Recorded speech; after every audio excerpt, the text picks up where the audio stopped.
Hello friends, welcome to today's tutorial. Today we are going to learn how to send an activation link to the user's email address when they first time register to our Spring Boot application. In this tutorial, I will guide you step by step and I will show you how to implement this feature so that you can easily understand. So before moving into the further, I wanted to show you how our project will be looked at the end. So see, this is the form, this is the registration form. When the user visited to this URL, they will get the registration form. They will fill the first name, last mail and their email address and the password. Once they click on the submit button, they will get some message here. Let's see what message they will get here. See, can you see a verification email has been sent to this email address. So this is the email address which user enter at the time of registration. So I already log in here. See here, I got the mail to see here complete registration and the message is to confirm your account please click here. So this is the link which is get from the Spring Boot application, and once we click on this link I will got congratulations, your account has been activated and email is verified. So this is really amazing. So in this tutorial I will show you how you are going to implement on the code level. So let's start. So along with that, I wanted to show you the flow diagram. This is our application flow diagram. Once they register, they will get this message, and once they will visit it to their Gmail account, they will get the link. Once they click on the link, they will finally got the message that your account is has been activated and email is verified. So let's start step by step.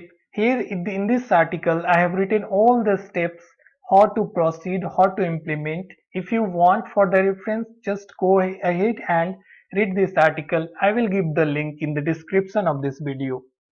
So here I have written step by step. Just follow each and every step to achieve that feature in your application.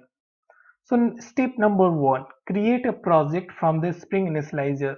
So just go here and create a project from Spring Initializer.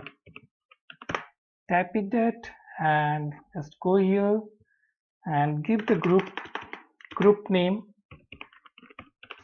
So whatever you want you can give it. I'm giving according to my Spring Boot. Give name something meaningful.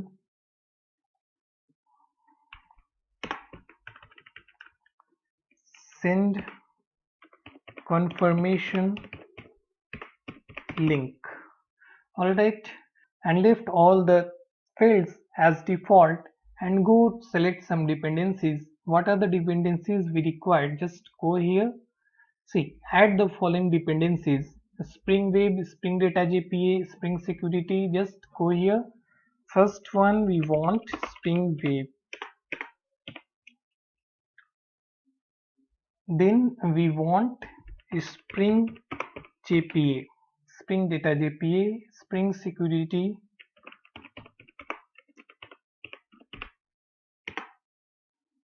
Okay, then what we want? MySQL driver. So in our project we are using MySQL to storing the user's detail. So another what we want, Java mail sender. To send the mail we need to use this dependency Java mail sender. And since we are using the HTML files to display for displaying purpose, so I'm using theme leaf. So these are the dependency we required, and click on the generate button. Once you click on that, your project will be downloaded in your left bottom corner. Just go here and so in the folder and extract your project, unzip it and extract it in your location where you want. So I have extracted here. Now the another step, just go to your workspace and import that project in your Eclipse or in your another IDE where you want to work on. I'm using Eclipse. Just I will go here and select the project and I will import here. So I have selected that project and I will click on finished. See, it is importing. Now you can see it is imported in the Eclipse. Just go here and just jumped into the article. What are the next step? We have step number 2. Click on the generate button. We already done. Step number 3 and Jeep already done. Step number 4, import the project, done. Step number 5, configure the application.properties file. So in this step we need to configure the important properties. So what I am going to do, I will copy this and I will paste it in my application.properties file so that I will get enough time to explain you what it is actually doing, what are the each line of code. So yeah, see, I have pasted here. Now what I am going to do, I will explain you one by one. First close the extra tabs which is not required for this. So now see, the very first thing we have MySQL data source properties. So these are the properties which is related to data source. So since I told you we are going to use MySQL Workbench to storing the data. So this is the properties and here you have to mention the username and the password and the URL or the link to connect your database or the schema. Okay, so this is the name of schema which I am going to create in the workbench or MySQL workbench. Now the another properties we have the JPA properties. In that you have to mention all these JPA related properties. So here it will JPA generate DDL. When you run the application, it will directly create the table in the MySQL workbench because you are making these properties as true. So DDL means data definition language. It will create the table for you based on the entity class. So I will explain you in the next step or in the further steps how we are going to do this. So here JP show SQL. It will show the all the SQL queries which is performed by the JPA or the Hibernate in our Spring Boot application. And now the third properties we are going to use is the email properties. So it is basically we are going to use our Gmail to send the email. Okay, to send the confirmation link to the registered user to the registered user's email address.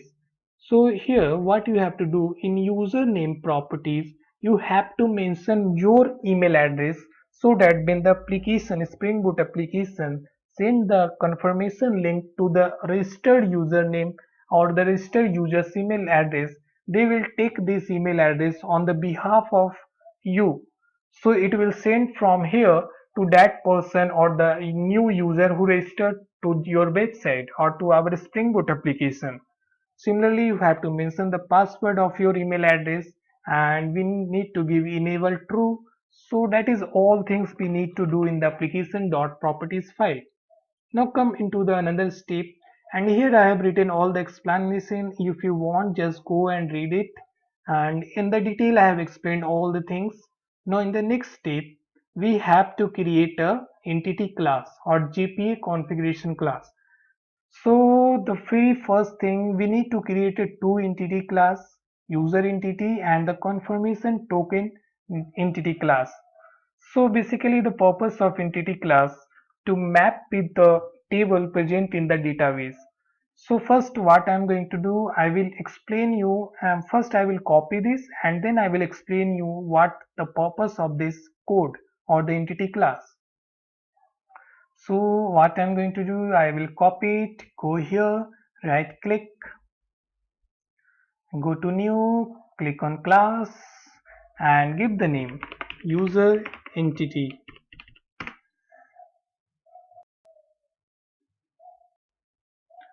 Alright, class has been created, just paste it your code here and one by one I will explain you what is happening here.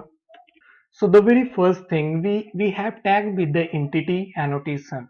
So entity annotation means this class is the entity class, and the table annotation we use to keep the to indicate that this entity class will map to that table. So here I have given the name as an attribute, and where we pass the name of the table which will available or which will created in the MySQL workbench. So in the ID I have make the user ID as the primary key, because here ID annotation we use to make the any column as a primary key. And as usual we have given the email ID, password, first name. There will be column annotation to represent the column in the users table. Just keep the column annotation, first name, last name, and is enabled. And here instead of this comment I will give the getter and setter method. So right click source, generate getter and setter. I will select all and generate getter and setter. So now jump to the article and go to the another step. We need to create another entity class, that is the confirmation token class. So the very first thing what I am going to do, I will copy it and I will paste it, and then I will explain you why it is going to be used. What is the purpose for that?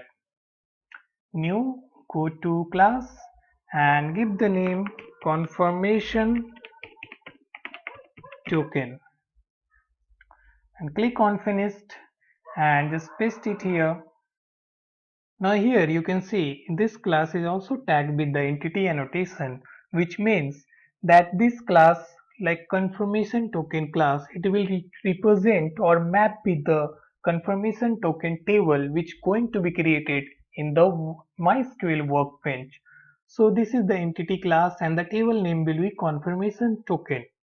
Now here also we make a token ID as a primary key, and the main part is that we are maintaining one-to-one mapping with the users table.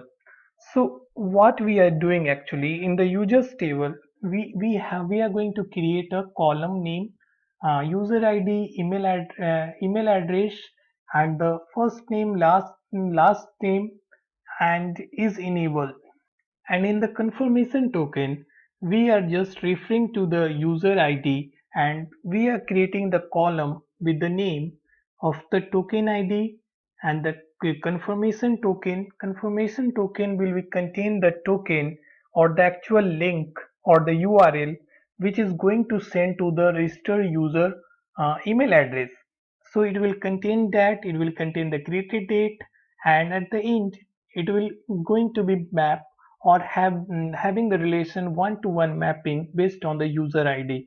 So in this confirmation token, it also having the user ID, and that is the primary key in the users table that is used to refer to this confirmation token belong to this user ID.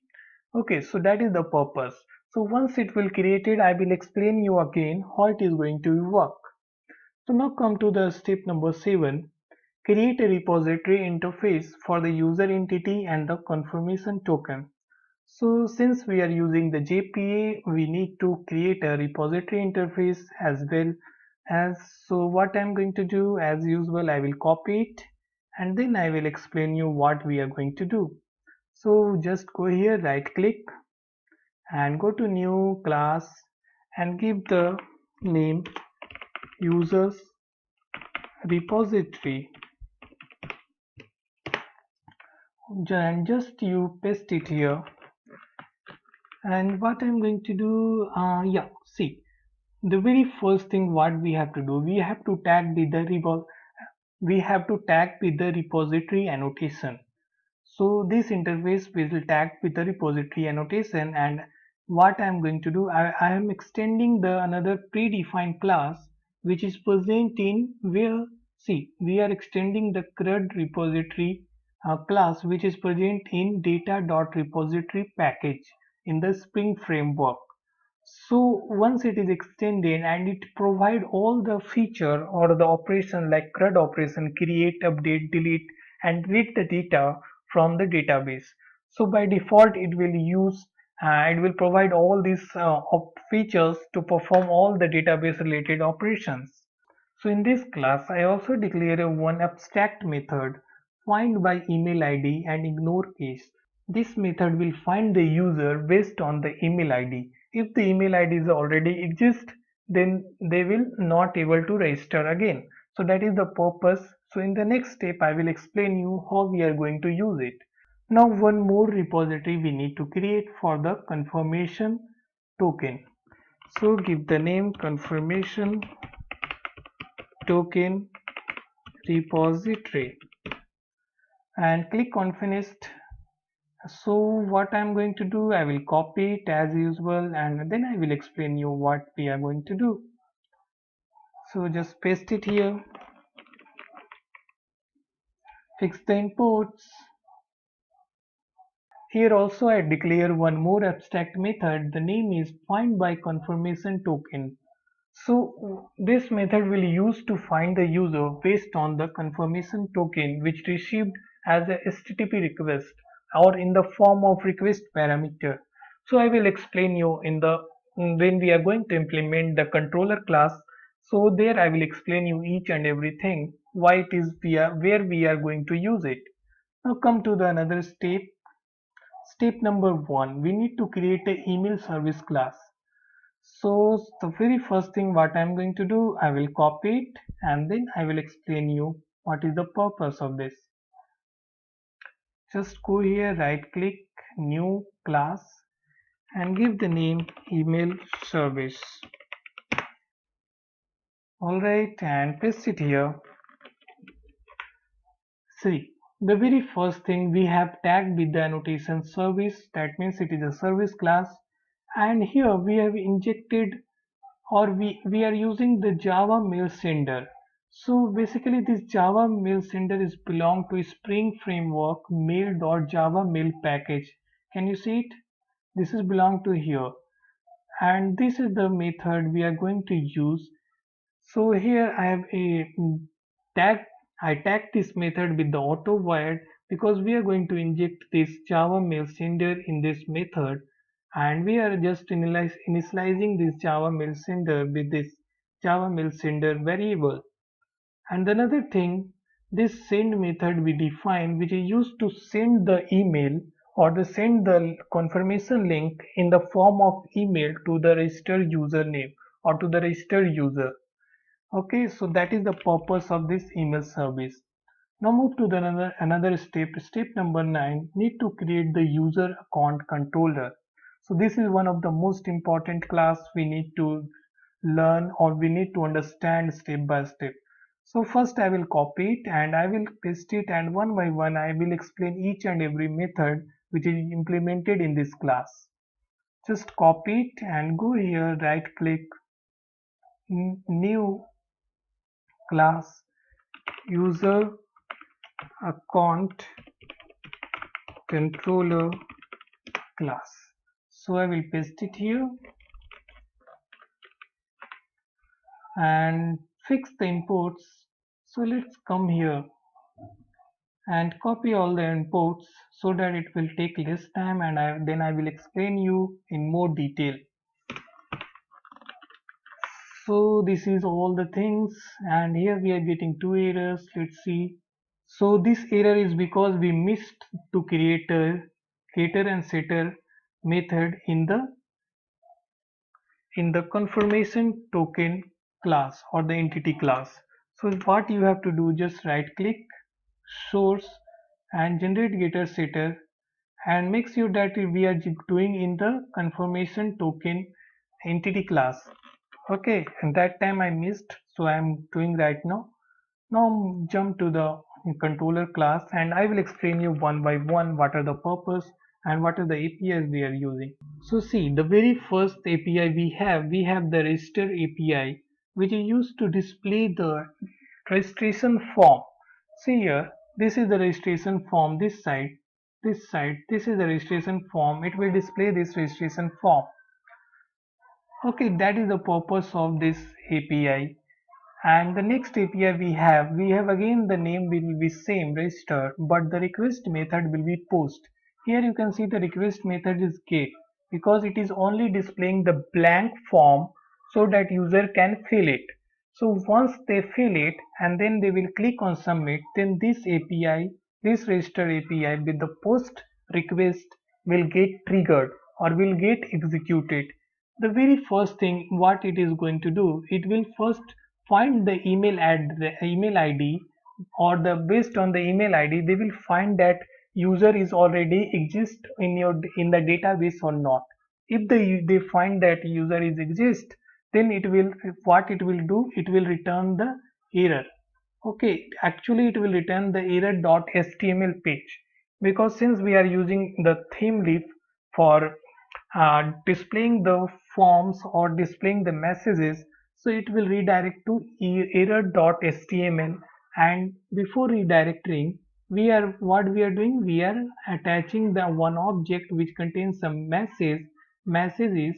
This email address already exists, and it will redirect to error page. I will explain you when we run this application, then I will show you how it is going to work. Now, in the else part, if suppose the new user, that email address is not found in the database table, then at that point else part get executed and the user will saved in that, and one more confirmation token will be created here in this line, and it will save in the confirmation token repository dot save. So basically this line is saving the confirmation token in the confirmation table, okay, for the user id of this user. All right, so once it is saved, then here we are doing the mail part.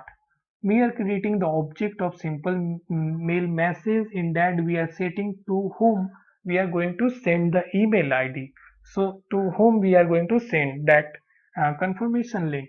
So from the user entity dot get email id, since when the user click on the submit button, here we will receive the in the form of object all the email id, first name, last name and everything. So from here we can get the email id of that user. So we will set in that email id in the set to method, which is already predefined in the simple mail message object. Along with that, we also set the subject. Okay, and here you need to set from which email address you want to send the mail to that registered user email address. So basically it is not required here, we already define in the application.properties, so that's why it is not required here. Another part, we need to set the text means body or the content of mail. So see, this is the content, this is the content of the mail. So it contains that to confirm your account, please click here. So this is the link will going to be delivered. So this link from where it is coming, get confirmation token. So this method will generate some random token and it will append with that this string. This is a one type of string, this link in the form of link, and once it is attached it will set into the text or into the body of the email. So once it is everything is done, then it will call the send email method, which is actually delivered the email to that registered user email address. Once they receive that, then in what we are doing, we are adding that object, in that we are appending, and that we are adding the email id in that object, and we are redirecting to the successful registration.html. Okay, as a view we are redirected to the successful registration.html. So I will explain you one by one when we run the application, then how it is going to work. Now come to the another API we have. We have the confirm account API. So this API will only get called when you click on the, when the user click on the link which is come in their inbox. So see this link, in this link, when they click on this link, then this API get executed. So what this API is going to do, the very first thing, it will find that confirmation token is already exist in the confirmation token table or not. If it is exist, then they will, what they will going to do, they will find that user based on the email ID. So once they find, then they will set the variable enable true. Okay, so variable means that user account is activated, and then it will finally redirect to account verified.html. This is actually account verified.html. See, this is last section. Can you see it? and the message it will show, see here, the message it will show that your account has been activated and email is verified. But this is the positive scenario. Let's think in the negative scenario. Suppose the token is not correct. Suppose this link is not a valid link. Okay, when the user click on this invalid link, they will get this else part will get executed and they will see the message the link is invalid or broken, and it will refer to the error.html page. Okay, so that is all the things we have doing in the user account controller.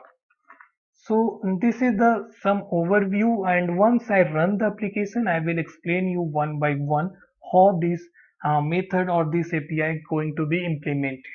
So let's jump into the article and now go into the step number. So see here I explain step by step. If you want, just go ahead. Now see, we need to create the HTML page which display the registration form to the new user. Did you remember? The very first API is used to display the registration form, and here the registration.html. So just go to the template here in the source main resources. Under the template, right click on the new and file, and give the name register.html. So this HTML file will be used to display the form to the user, to the new user. So what I am going to do, I will just copy it and I will just paste it here. See here, this is the first part. Now next, once the user click on the submit button, see here, once they click on the submit button, they will redirect to the this page where the message will display a verification email has been sent to your or the mentioned email address of the user. So this page HTML we need to create, and see in the controller class which API will get triggered once you click on the submit button, this API. And all the important parameters like first name, email address, last name, they will mapped with the user entity object for the class.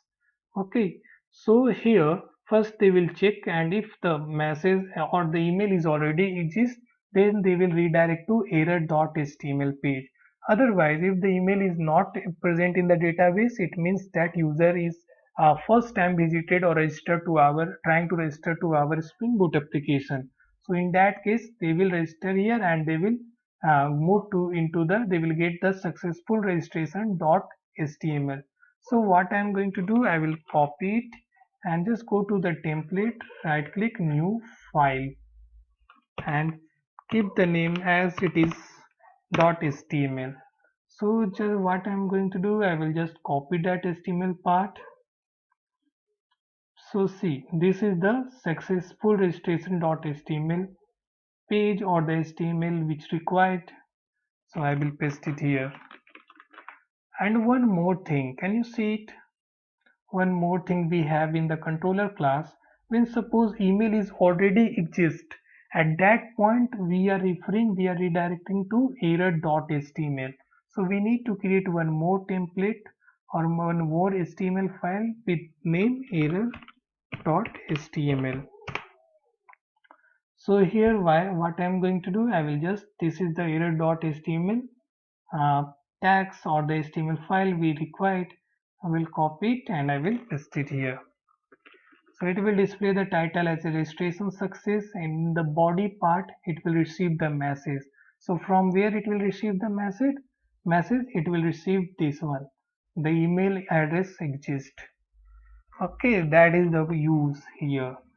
Another thing what we know, so once the user click on this link from their inbox, then they will redirect to another page named account verified. At that point, this API confirm account API will get executed, and they will redirect to confirm verified.html. So what I'm going to do, I will create one more HTML file with this name HTML, and I will do same thing. I will just copy it and paste it here. This is the account verified.html. So I will copy it and I will paste it here. Now done. Now come to the another API we have in the controller class. No, all completed. We have three APIs and we have created this 1, 2, 3, 4. Total 4 HTML file we have created. And let's jump into the article. Now come to the step number 10. In the step number 10, we need to configure the Spring security. So same thing what I am going to do, I will just copy it and then I will explain you what are the each line of code is doing. So just go here, right click, go to the new and select class and Spring security. And what I'm going to do, I will paste it here. Fix the import. Okay, import is already fixed. Just make it as name similar to that. Okay, we all good to go. See, the very first thing we need to tag with the configuration annotation, and at the same time we are going to enable the Spring security, so we need to use the tag enable web security. We are going to secure all the HTML pages or the web pages. Okay, and at the same time we are extending the web security configurer adapter, and we need to override one method, configurer method. So in that, what we are going to do for the URL register and for confirm URL, okay, for the register URL or the API or the confirm API, we are not checking that authentication. We allow to everybody to can able to see the registration form and can able to go to the or visit to the confirm URL or the API. So that is we are doing the permit all to everybody. So here we are not checking the authentication or we did not implemented the authentication for this. So that is all about the security. Now come to here, I explain each and everything. So if you want, just go ahead. Now step number 11, Spring Boot main class. Okay, Spring Boot main class we already have.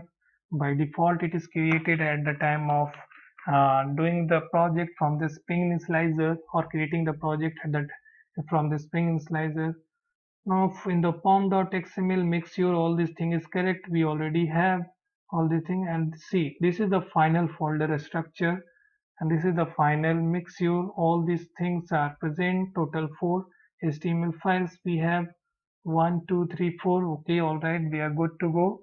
So the final step number 12, we need to run the application. So before running the application, I wanted to show you my workbench. So see, this is the workbench and I have created my database or the schema name activation link. So in the application.properties file, make sure this name should be correct in the URL. So I wanted to show you in application.properties file, see here, this URL. So here I have written the activation dash link. Okay, this is the name of the database or a schema in the workbench, and make sure that you have mentioned the correct username and the password here. So once you enter your correct username and password and everything, just go and run the application. So just run the application, go to the Spring Boot main class, right click and run as Java application. Can you see it? It is started running. See here, last time started Spring Boot running. So just go and verify it is running or not. Just close the previous tab and see localhost 8080. I will go to the register URL. See, it means it is running perfectly. Now go to the workbench and check, verify that table has been created or not. Refresh it. See, it is created the confirmation token as well as the users table, confirmation table as well as the users table. It is created. You know why it is created? Because in the application.properties we have mentioned the DDL equals to true. So Hypernet or the JPA is automatically created that table for us. So now go to the very first step. Just enter the first name, last name, and the email address and give the password. So once you click on the submit button, the email will going to be sent to this email address, that link. See here, a verification email has been sent to this email address. Now let's check if we received the mail or not. So go to the inbox and click on here. So can you see 1 minute ago and just see the timing. See the timing. 12 a.m. and see the timing of the system. So I'm just showing that because you might be wonder it is not correct, but actually it is correct. So I received it, and once I click on this link, see I got congratulations, your account has been activated and email is verified. So it means the account is finally activated. Now this is the positive scenario. Now come to the check the negative scenario. Again, if I go to the register page and I enter anything but email address, if I mention again the same, then if I click on the submit button, what I will get? The email already exists. See, can you see it? The email is already exists. So this is all about our application, and along with that I have written the article in that if you stuck in anywhere just go through this article. I will give the link in the description. I have written in detail whatever I explained, and along with that I have also provided the source code of this application, so you can see download the source code. So once you click in the source code you will redirect to the my GitHub account. From there you can easily download the source code, and if you face any difficulty, just to comment in the comment section. I will definitely answer your queries. And yeah, thank you so much for watching this video, and goodbye.